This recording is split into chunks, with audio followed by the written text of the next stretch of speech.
Hey, I'm Joel Blackstock with Taproot Therapy Collective, and I'm here with Harrison Irons, Dr. Harrison Irons from Southern Ketamine and Wellness. Thanks for having me. So we're both in the kind of trauma therapy or trauma treatment world. Ketamine treats some stuff other than trauma too. I'm not the expert in that, so if you wanted to say a little bit about ketamine, how it works. Yeah, absolutely. So we use ketamine therapy, IV ketamine therapy, to treat not only PTSD, but treatment-resistant depression, anxiety, and some chronic pain conditions that we won't get into. And how ketamine works is largely theorized. I don't think there's a certain consensus on exactly how it works, but there's lots of different mechanisms on how it works, which are vastly different from your traditional oral medications for depression and anxiety, which is why I think it's so novel. And the ketamine will work immediately as opposed to waiting for several weeks to months for medications to potentially make a difference or not. Yeah, I mean, I've got people who have a manic depressive episode, or they're starting to realize they have bipolar disorder and they want to get medication, but the medication is like, you got to try one, gets into your system for 3 weeks, and then the psychiatrist right now, it's like, you may wait 6 months to see somebody who can do the fancier stuff. And you may be rapid cycling, and you may be more manic or more depressive, and the medication is, the picture's all muddied. When you do chronic pain treatment, how does the ketamine work? Does it change the way that the brain experiences pain, or the way your ability to tolerate chronic pain, or what do you find to be the effect there? I have probably the least experience with that. So the leading pathophysiology on ketamine for chronic severe neuropathic pain is when you antagonize the NMDA receptor, you dampen down what we call central windup and sensitization of the spinal cord, which is makes your body like hyperalgesic, or you experience pain to a much more heightened degree than you normally would. You're able to reverse the hyperalgesia involved in having those chronic neuropathic pain conditions. And there's also a lot of emotional component involved with the pain, so it's kind of a two-bird, one stone, which you touched on, because when you're able to tolerate the pain emotionally better, the physical manifestation of the pain is also lessened. Yeah, I think a lot of the new stuff, or the kind of the good stuff, we figure out that it works, and then we spend the next decade trying to figure out how it works. Yeah, and that's how everything's discovered by accident. Sure, yeah. I mean, when the what's his name is putting letting his petri dish mold and realizes that penicillin can kill this mold can kill the bacteria. Just a messy lab guy. Yeah, so you got to make some mistakes. You don't want to hire anybody who's too perfect. No, you don't want to be a perfectionist. Yeah, I guess it makes sense. I mean, when I treat chronic pain here in the past, that's not really my area of expertise, but I've done a little bit. It seems like there's like two parts of it, and one is that people almost get traumatized by the thing. This is hopeless. It's going to last forever. It's coming back, and so there's a panic response, which of course makes the pain stronger because now I'm panicking, and physical sensation is heightened. Negative experiences are harder to get out. I'm more obsessive about them.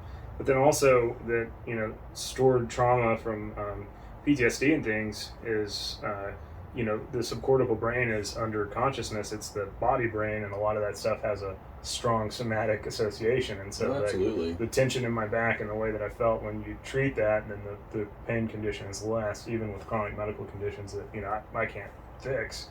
The response is better.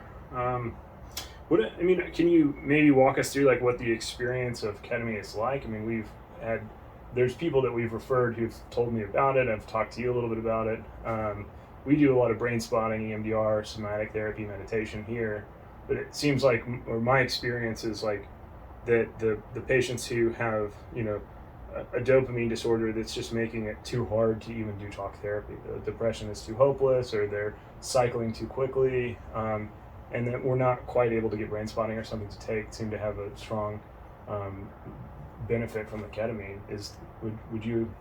Yeah, absolutely. So we've been doing this for about a year, and so we've seen a lot of patients come through and do ketamine therapy for a wide variety of conditions. And everybody has a different experience with ketamine, and everybody's experience with subsequent infusions are different. The first one's not the same as the second one. It's almost like the brain kind of knows what's locked up in the back of the mind that needs to be examined during that infusion, and something may have been conquered the first infusion, and the second infusion something else happens. And we have people try and tell us, while they're doing the infusion, or they're seeing things vividly, and they're trying to kind of speak clearly as to what it's like, but it's difficult to interpret just kind of like a secondhand person. But a lot of people say they can like imagine their life in layers, and their brain is processing layers at a time, or they have a like a deep hole full of depression and trauma, like a well. Sure. And ketamine will force bad stuff up out of the well, and they'll see it and they'll deal with it, and they'll kind of bubble over. Yeah. And then that is now gone, and they have to see what's left in the well. But just from like what the ketamine infusion is like, it seems to be, like I said, variable, but overall very pleasant, relaxing, calming. People do have a variety of emotions to it. Sometimes it's happy, it's sad, it's peaceful, it can be a little erratic, and some people can get really anxious initially, and it's a lot of kind of how your headspace is before we do the infusion can definitely influence how you have a reaction during the infusion. Yeah, that's interesting. I mean, the two things there that kind of jump out is like, one, I think that you're kind of describing going into a part of the brain that isn't cognitive. It's not thinking in thoughts or language. It's just feeling an emotional experience and a physicality that's associated with that emotional experience. You know, that kind of limbic reptile self. Exactly. So a lot of times there's metaphors and symbols and stuff, you know, down there that don't quite fit into language. And so it's like you're trying to explain what you're realizing, but while you're doing that, you're losing it because it doesn't quite work. Yeah, the reptilian brain, it doesn't have the eloquence of the rest of the cortex. It doesn't need it. You know, the lizard is like, this shade of moth brown means eat it. This shade of moth brown means an owl is going to eat me. So my body and my emotional system just take over. And so it doesn't need to pontificate and wonder. And, you know, exactly. it just got to move.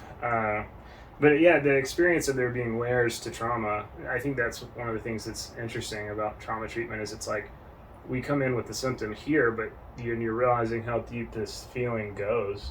And a lot of times where it came from is not anything that you would ever get to because of my analysis. You know, if I was sitting back and trying to, well, maybe you smoke cigarettes because mom did this or whatever, it's like I wouldn't get that right. But you give somebody a neuro experiential treatment like brain spotting or meditation or ketamine, and then the brain wants to heal itself. It's smart, and you go back into that place, and people have a wisdom that I would never be able to give them about their self from the outside. Yeah, it has to be an introspective thing. They're It has to be on that released. journey, and like I think that's really cool. It's one of the favorite parts of kind of doing this. When I did brain spotting for the first time, I was like pretty cynical about it. I was like, well, I'll take some stuff from this training, but you know, like I've never really found anything that was super hook, line, and sinker. Loved it. I always take a little bit of everything and put it together, and I dissociated, and then I felt like this feeling under my life of like not being good enough or being able to connect or something, and it was like I'd never looked at that I was like running from, and by being funny or being smart or reading or having something to help people, and it was like, oh my gosh, like this I'm really having to sit with it. Yeah. But I mean, it was more effective than, Yeah, absolutely. you know, any kind of like somebody saying, well, you know, exercise or lift weights when you're anxious, and really kind of going into the place. I mean, Jung called it the shadow, but really going into the places that we never had mastery over, we feel unresolved about, we spend our life kind of running from, and it's where you find yourself and your gifts and your strengths. And I don't know, it sounds like a kind of medicine that I've seen be very effective at helping people do that. It's like very similar to brain spotting. You have to identify, you know, what's the underlying cause. You can't treat the symptom unless you know what's causing it from the ground level. But yeah, there's also good like healthy habits you can put in place, like exercise and dieting, but unless you know like what's causing the sadness, you can do things to try and treat it, but unless you address it and uncover it. And I'd say that, you know, patients that come see us, you know, they do well. A lot of time ketamine's not perfect, but we've seen clinically about 80% response rate, which has been really cool. But the ones who do the best, they've done work with people like you before, and they've kind of dug into what's causing their depression, what's causing their PTSD, and they've made big gains. But you know, ketamine can maybe be the thing that helps push them a little bit more, and then they go back to talk therapy and explore what was uncovered during that psychedelic experience. Yeah, I think, and the research too is like sometimes research isn't perfect in that it's almost like too small in scope. You know, like you'll see therapy modalities that are more depth-oriented research compared to like cognitive therapy, and they'll say like, okay, well, this person came in for a headache, and you read what's actually happening when they do like psychoanalysis or something, and the person's like, I didn't even know who I was. This changed my life, whatever. And they're like, did your headache symptoms improve? And they're like, yeah, I mean, a little bit, but blah, blah, blah. And the person's like gushing on the tape, but then the researcher is like, okay, moderately effective. Yeah, but because the headache was what they were studying. So, I mean, I'm sure there's added benefit to ketamine because, you're saying 80% successful, but I mean, it's not just a drug that treats, one thing. I mean, somebody has an experience. You were saying earlier you felt more empathetic afterwards, and you felt more patient. That I wasn't like so impatient that I was going to get the ketamine, but yet my life has improved on these levels because I was able to, do a more holistic medicine. And a lot of people will come in and they will do a single infusion, and they will kind of discover all these things, just have this big enlightening moment, and they don't necessarily need to pursue further treatments. They just needed to see what was going on that was causing problems, and then they kind of go away and reason through things, and they seem to be a lot better. Like a lot of people who do go down to South America and do like a ayahuasca retreat or psilocybin retreat, and they learn all these things. They have this gross introspection without the dissociation of the ego, kind of similar to ketamine.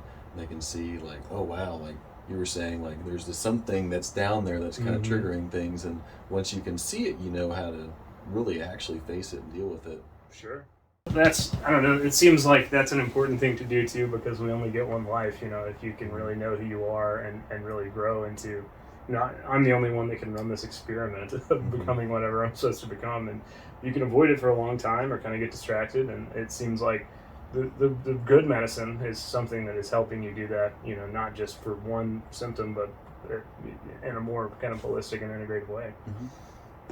So I guess maybe some of the details about ketamine. I mean, one, it's not covered by insurance right now in Alabama. That's correct, yeah. Unfortunately, the FDA doesn't recognize the off-label use of IV ketamine. Sure. So we've had some people submit to their insurance like a super bill of the services, and they've gotten some reimbursement on the back end, but unfortunately, I didn't even know they could do that. Well, I guess it's worth a shot to see. Doesn't hurt to ask. Yeah, and you want to say anything about kind of why that is, or why it is that ketamine is something that isn't being pushed as hard as, insurance pays for antipsychotics, they pay for antipsychotics, they pay for antidepressants, they pay for some other things. I mean, systemically, like what's going on there that makes that?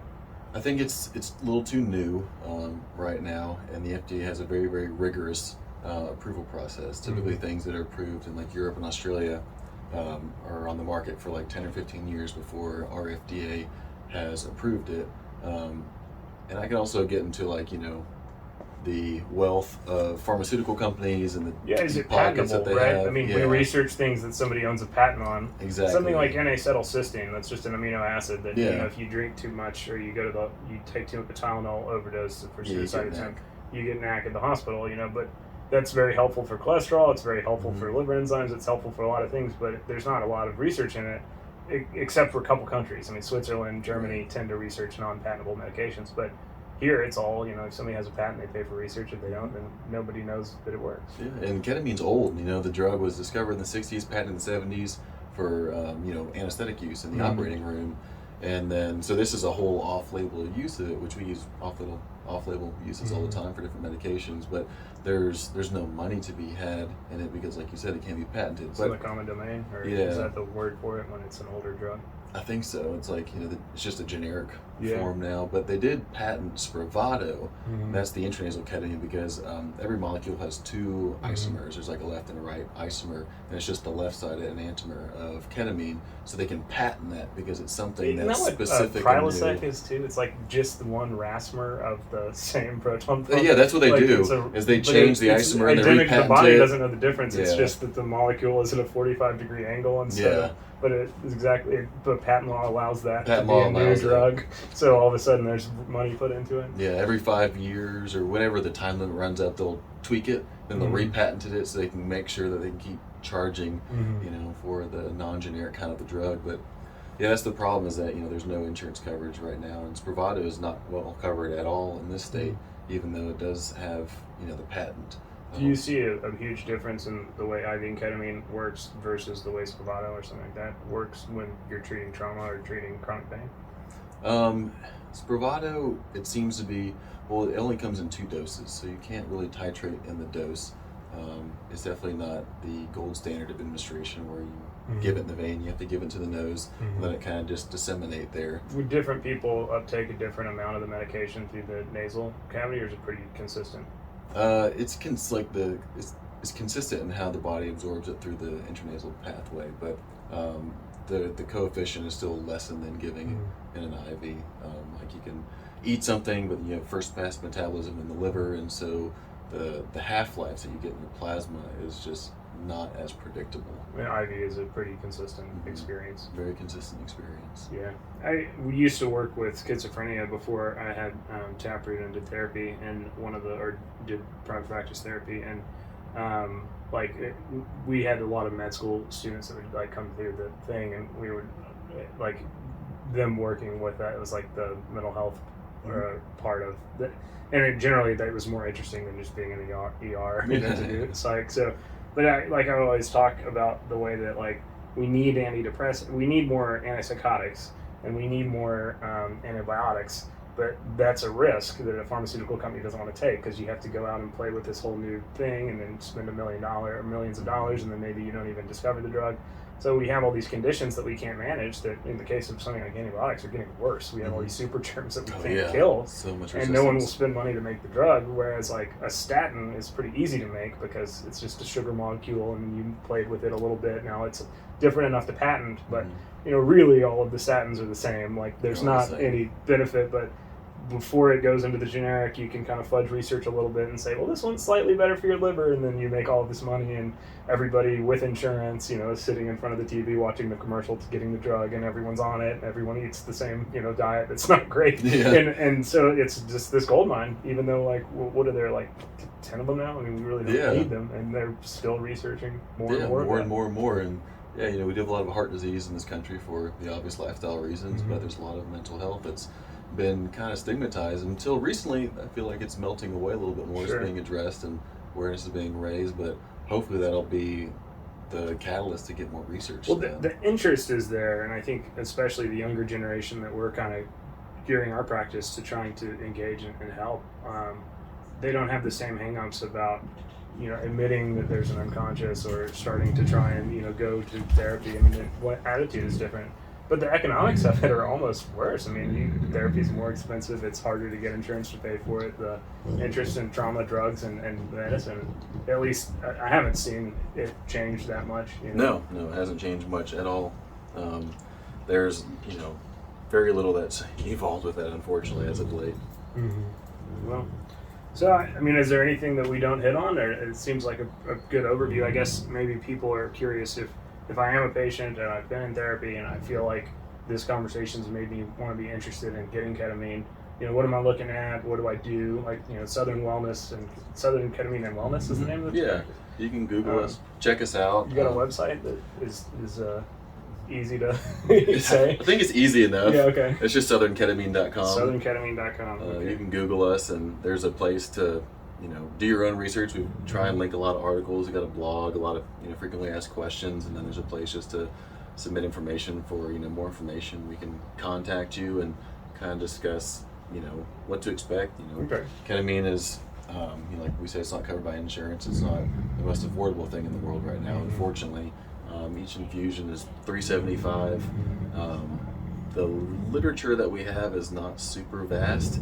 And so what we have to look at is that doing an infusion 6 times in 2 to 3 weeks works well for the most people. So that's kind of like the general recommendation amongst all ketamine clinics. Sure. To kind of get started. started. And then you individualize as needs pop up. Exactly. But you do see a benefit in somebody who wants to do ketamine also being in therapy. Absolutely. And I guess because I know that I'm starting to see therapists in Birmingham that work with they'll help if somebody's going to do an ayahuasca ceremony or psilocybin or whatever. There are therapists that are open to that, and that doesn't even that they can't prescribe it or do it, but they work with you to help integrate and understand the experience. Yeah. I mean, it seems like I haven't heard as many people say they work with ketamine, but that's something that is findable, in the area. We hope to kind of do it more. We've had, some physicians and psychologists and counselors want to learn more about it, come in and check out the facilities, and so hopefully the word, kind of gets out there. And ketamine's really safe. Sure. We administer it. We have vital sign monitors on, can administer oxygen, can treat very small adverse effects if they were to arise. Mm-hmm. Okay. And the whole process from start to finish is usually, you said, about an hour, or how Yeah, long? about an hour and a half. Okay. You come in, get an IV, and then start the microdose of the infusion. For the active infusion's about 40-45 minutes, and give you some time to kind of recover afterwards. You can be a little groggy, of course. And then once you feel like you're ready to go, get back with your driver. You can't drive, of course, because after we gave you an anesthetic drug, it's not safe to drive the rest of the day. And then, see how you do. A lot of people, we tell them that, the recommendation is 6 infusions, but a lot of people want to come in and see what one's like. And then they'll be like, oh my gosh, that was great, or I didn't really notice much. And so we don't want them to commit to something that they're not comfortable with, of course. Yeah, well, that's great. Well, I mean, I hope that that's helpful if anyone is curious and wanting to get help in that area, or just wanting to kind of providers that want to learn how to work with other providers to get patients with what they need. You said southernketamine.com? Yeah, southernketamine.com. So southernketamine.com if you want to go see Harrison, and gettherapybirmingham.com if you want to come see me. But thank you so much for coming and talking to us. Thanks for having us. We appreciate it.